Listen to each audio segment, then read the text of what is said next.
Last Sunday we were delighted to welcome Gwebena Asare from Compassion UK to join us here at our church in Balsham to talk about the work of Compassion UK to us.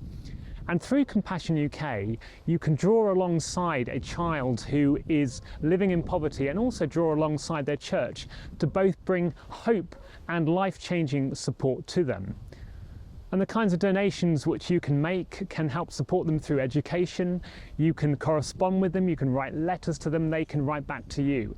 And so by doing this, you create a relationship with them and with the church, which can be both inspiring to you as well as to them, and hopefully life-changing. And as Gwebena spoke about compassion and the work of compassion, it also gave us a chance to reflect as churches what that word compassion means to us as Christians. We had a reading in the service on Sunday from Psalm 103. And in Psalm 103, it mentions the word compassion in the translation we used 4 times. But the word which is translated as compassion is sometimes also translated as loving kindness or steadfast love. It comes from the Hebrew word hesed. I love this Hebrew word, hesed, and it's actually used about 250 times in the Old Testament. And most of the time when it's used, it's talking about the love of God for human beings. And it's about responding to a need which people have. So Moses, for example, appeals to the hesed of God to respond to the need that he and the people of Israel had in those times. But we also see in the Old Testament that the word hesed is sometimes used between human beings, between Jonathan and David, for example, between Ruth and Boaz.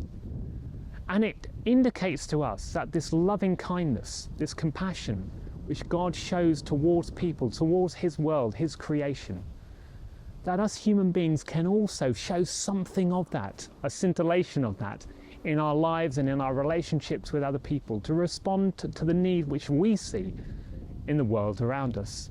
And as you may know, that the New Testament is written in Greek, and in Greek there are many different words for love. But the word often found within the New Testament is the Greek word agape.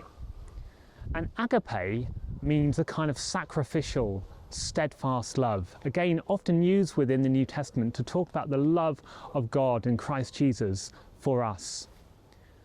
But that agape, that sacrificial love, is also the kind of love which we can show to one another. This is the love which is not transactional, which is the very opposite of me, myself and I, which means that we can show a kind of sacrificial love, something like grace, towards other people who are in need. And maybe that's somebody in our family, maybe that's somebody on our doorstep, our neighbour, or it could be somebody who's living very far away. But we are called to show this agape in our lives. It's called hesed, it's called agape, and it's also called grace. And it's this which shapes the way we can see the world around us and helps us live and follow Jesus this day and every day of our lives.